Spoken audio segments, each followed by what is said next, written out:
लीला डस्कमायर की नहीं थी। वो बस वहां से गुजर रही थी, जोरदार आंधी से बचने के लिए जगह ढूंढ रही थी। पहाड़ियों के बीच बसा और धुंध से ढका डस्कमायर आकर्षक और डरावना दोनों लग रहा था। मानो गांव खुद अपनी सांसें रोक रहा हो, अपने खूबसूरत रूप के नीचे राज छुपाए हुए। लीला, जो हमेशा से जिज्ञासु थी, इस रहस्य की ओर खींची चली गई, लेकिन गांव वाले उसे देखकर ज्यादा खुश नहीं हुए। एक अजनबी को अपने यहाँ पनाह मांगते देख उनकी आंखों में शक और डर साफ दिख रहा था। रात होने से पहले चले जाओ, उन्होंने चेतावनी दी। उनकी आवाजें धीमी थीं। डस्कमायर बाहरी लोगों को पसंद नहीं करता, खासकर जब आंधी चल रही हो। लीला घबराई हुई जरूर थी, पर खुद को बाहर के तूफान का सामना करने के लिए तैयार नहीं कर पाई। हवा भयानक आवाज कर रही थी और बारिश बेरहमी से बरस रही थी। गांव के सराय में पनाह पाकर वो आग के पास बैठ गई। गांव वालों की चेतावनियां उसके कानों में गूंज रही थी। जैसे जैसे शाम ढलने लगी, गांव में लंबी परछाइयां पड़ने लगी। लीला की रीढ़ में एक ठंडक दौड़ गई। बाहर का तूफान उसके अंदर बढ़ती बेचैनी को दर्शाता हुआ लग रहा था। डस्कमायर में ऐसा क्या था जिससे गांव वाले इतने डरे हुए थे? सराय वाली, जिसकी आंखें दयालु थीं, लेकिन चेहरा उदास, अनिच्छा से लीला को खाना दिया। कहानियां हैं, उसने कहा, उसकी आवाज फुसफुसाहट से भी धीमी, एक औरत के बारे में जिसे वो एलेनर कहते थे। लीला उत्सुकता से आगे झुक गई। एलेनर एक वैद्य थी, सराय वाली ने आगे कहा। उसकी नजर दूर कहीं खोई हुई। वो पहाड़ी पर बनी हवेली में रहती थी, बीमारों और दुखियों की देखभाल करती थी। गांव वाले वो उस पर भरोसा करते थे, उस पर निर्भर थे। लीला उस महिला की आवाज में एक गहरा दुख महसूस कर सकती थी। लेकिन फिर सराय वाली ने अपने एप्रन पर जोर से पकड़ बनाई। लोग बीमार पड़ने लगे, पहले से भी ज्यादा बीमार। फुसफुसाहटें शुरू हुई, इल्जाम लगाए गए।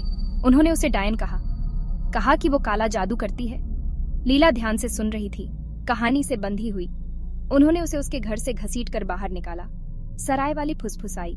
उसकी आंखें एक भयानक दुख से भरी हुई। बिना किसी सबूत के उसे दोषी ठहराया। कहते हैं उसने अपनी आखिरी सांसों में डस्कमायर को श्राप दिया। तूफान चलता रहा, लीला के अंदर के उथल पुथल को दर्शाता हुआ। एलेनर की कहानी, एक वैद्य जिसे डायन का नाम दिया गया, उसके दिल को छू गई। ये अन्याय लगा, न्याय का घोर अपमान। लीला अपने स्वाभाविक न्याय प्रियता के साथ और जानने के लिए मजबूर महसूस कर रही थी। उसने रात आग के पास बिताई। सराय वाली की कहानी उसके दिमाग में घूम रही थी। नींद उससे कोसों दूर थी। वो बाहर हवा के गरजने की आवाज सुन रही थी। कल्पना कर रही थी कि वो एलेनर के दर्द भरे रोने की आवाज को लेकर आ रही है। अगली सुबह तूफान के बने रहने और गांव वालों की सावधान नजरों के बावजूद लीला बाहर निकल गई। वो उस हवेली को देखना चाहती थी जहां एलेनर रहती थी। उस महिला से एक जुड़ाव महसूस करना चाहती थी जिस पर इतना अन्याय हुआ था। हवेली डस्कमायर के ऊपर एक पहाड़ी पर खड़ी थी, धुंध और सन्नाटे में डूबी हुई। ये कभी एक भव्य इमारत थी, अब जीर्ण शीर्ण और वीरान। जैसे ही लीला अंदर गई, उसे एक ठंडी कंपी महसूस हुई।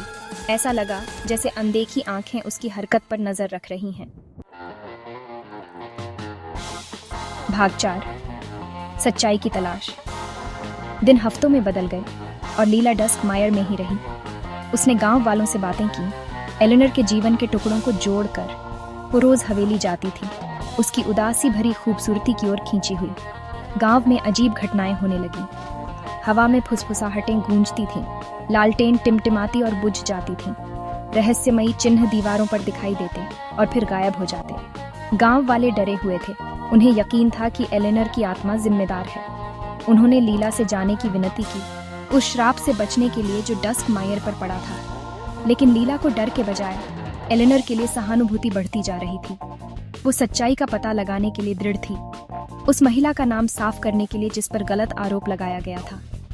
एक शाम जब लीला हवेली के धूल भरे अटारी में खोजबीन कर रही थी, तो उसे एक छिपा हुआ डिब्बा मिला। उसके अंदर उसे एक चमड़े से बंधी डायरी मिली, जिसके पन्ने फीकी स्याही से भरे थे। ये एलेनर की डायरी थी, उसके जीवन, उसके विचारों और उसके डर का एक इतिहास। भाग 5, एक बदला लेने वाली आत्मा। लीला ने सांस रोककर पढ़ना शुरू किया। एलेनोर के शब्दों ने एक दयालु महिला की तस्वीर पेश की, जो बीमारों को ठीक करने के लिए समर्पित थी। उसने गांव वालों के लिए अपने प्यार, जड़ी बूटियों और उपचारों में विश्वास के बारे में लिखा था। जैसे जैसे लीला डायरी में गहराई से उतरती गई, एक भयानक सच्चाई सामने आने लगी। एलेनर ने किसी को जहर नहीं दिया था। उसने पता लगाया था कि गांव का कुआं दूषित हो गया था। उसने गांव वालों को चेतावनी देने की कोशिश की थी, लेकिन वे डर और बीमारी से अंधे होकर उस पर विश्वास करने से इनकार कर दिया था। डायरी की प्रविष्टियां अचानक खत्म हो गईं। लीला के दिल में दुख और गुस्सा भर गया। एलेनर को उन्हीं लोगों ने धोखा दिया था जिनकी मदद करने के लिए उसने अपना जीवन समर्पित किया था।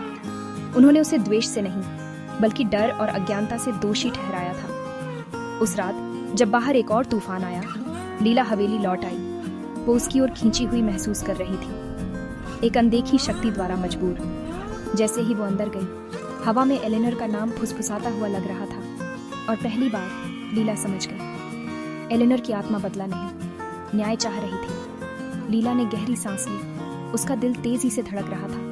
वो जानती थी कि उसे क्या करना है। वो एलेनर की कहानी बताएगी, उस सच्चाई का खुलासा करेगी जो इतने लंबे समय से दबी हुई थी। वो एलेनर का नाम साफ करेगी और अंततः डस्कमायर की परेशान आत्मा को शांति दिलाएगी।